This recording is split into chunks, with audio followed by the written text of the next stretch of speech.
প্রকৃতি আমাদের সবাইকে কত কিছুই না দেয়। ফল ফুল থেকে শুরু করে স্বচ্ছ বায়ু এবং জল, জীবনের সকল রং সকল রূপ প্রকৃতিই তো দেয়। আর আমরা তার পরিবর্তে প্রকৃতিকে কি দিই? ময়লা, দুর্গন্ধ, নোংরা, আবর্জনা।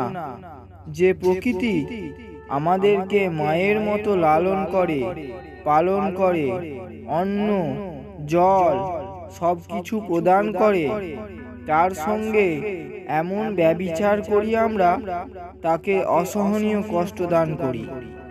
আর যখন প্রকৃতি নিজেকে রক্ষা করার জন্য মাথা তুলে দাঁড়ায়, তখন আমরা তাকেই দোষারোপ করতে থাকি। যখন বন্যা, খরা, আগ্নেয়গিরি অথবা ভূমিকম্প রূপে আমাদের কর্মের ফল আমরা ভোগ করি, তখন আমরা সেই প্রকৃতিকেই অনর্গল দোষারোপ করতে থাকি। যদি নিজেকে বাঁচাতে চান, তাহলে প্রকৃতিকে বাঁচান। সময় থাকতে উপলব্ধি করুন যে আপনি এই প্রকৃতির সেবক, অধীশ্বর নন।